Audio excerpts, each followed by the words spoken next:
actually, death is not just about death. Death is really about the meaning of life. You understand? It's a deeper significance. That's why the spiritual part is the most important. That's why the great Tibetan saint and yogi Milarepa, who inspired millions of people. In fact, he's his own Dalai's hero.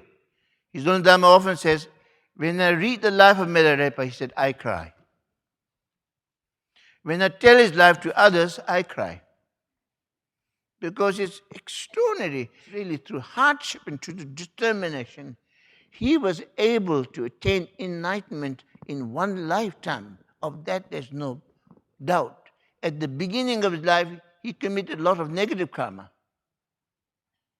or in the Christian sense, sin.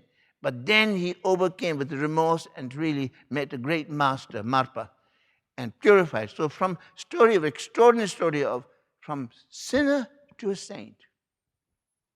And he said, in horror of death, I took to the mountains and meditate again and again on the uncertainty of the hour of death. But then capturing the fortress of the deathless, unending nature mind, all fear of death is done and over with. So you see, you have to look, why death? Why death? If you keep asking to find an answer, main thing is to find an answer. You got it? As I said, to die is very simple. When you breathe out, you cannot breathe in. That's it. It's very simple, very immediate. In fact, death is in every moment of our life. You see, why reflect on death? It's because if you reflect on death, then it helps you to sort out your priority. You understand?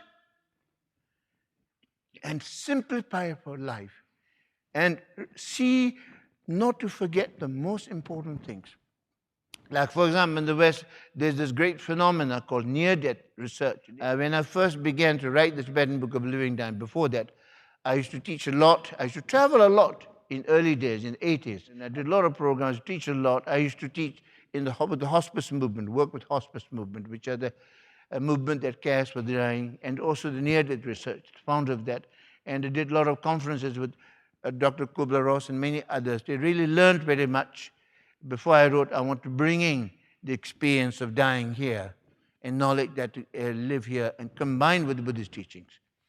And that is amazing about that. There are people who die, near-death experiences, people who die momentarily, either on the operation table or in an accident, and then they were later resuscitated. So they have extraordinary experiences. After that, their whole life changed. They change their life. In fact, in the Tibetan Book of Living, chapter 20 is where I combine the near-death research with Tibetan teachings very much. So anyway, so she's reflecting on death really help us to priority and simplify life and sort out the priority. So therefore, there's no regret afterwards. And also, you see, preparing death is actually, there's no special preparation except to live a good life, by the way. Doesn't mean drinking champagne and caviar, but good life meaning, as the great Tibetan masters always say, if you cannot help, at least don't harm. And don't keep a malice or hatred in your heart. Keep a good heart. Keep your heart and mind pure. You understand? Because two things count when you die. Is how you lived your life. His own Dalai Lama says in the foreword to my book also, says about that. But then also research have shown that actually people die as they've lived. So if you live a peaceful life, you will die a peaceful death. Is that clear?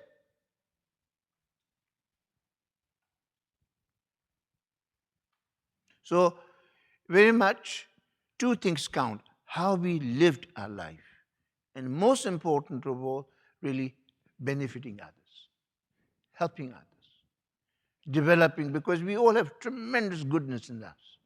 To bring that goodness to shine through with kindness, with compassion, with love. And a little bit of wisdom also will help. You got it? One thing is how we lived life. Secondly is the state of mind when we die.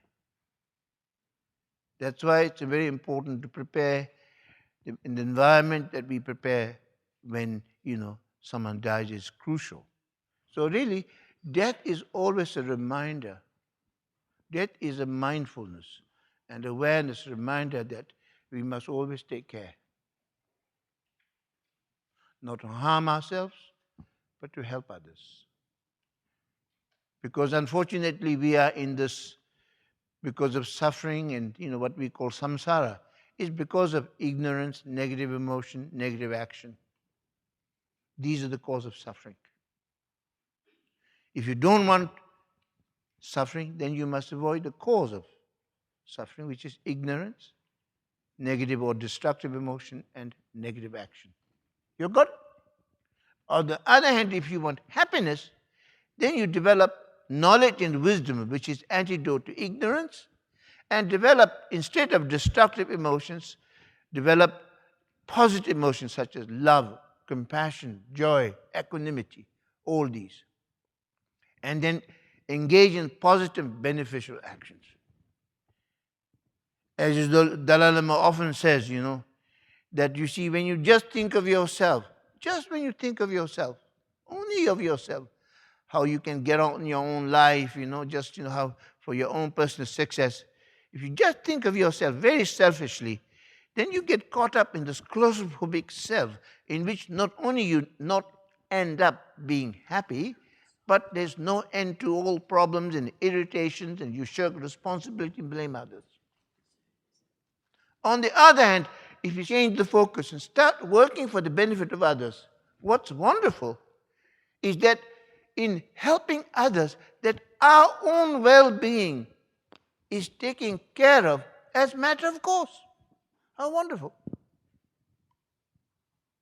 As the great Buddhist saint and Bodhisattva Shantideva said, all the happiness there is in this world comes from thinking of others. Whereas all the suffering there is in this world comes from thinking of oneself, from selfishness. That teaches us to overcome our selfishness, to think of others. That really teaches you to have a bigger picture. Don't get caught up in the small, I mean, the West, West is a place where everything's planned, isn't it? Meticulously. But one place where there's a huge gap is that. Like, for example, in this life, how long we live? At the most, 100. 102, 103. There are people, I think the longest living person is 100, 118 or something, I'm not sure. And then, after that, we die.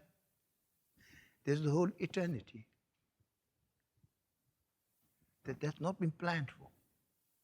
Is there something wrong not taking care of that? Not taking care of yourself, You've got to take care of yourself for the long term. People think of retirement, pension, and all these things, but I think you need to think a little bit more. Death pension, which is when you purify your obscurations and defilement and negative karma, which are like sins, and to really engage and accumulate merit and wisdom are the nirvana account, death pension, helping others. You understand? Very much.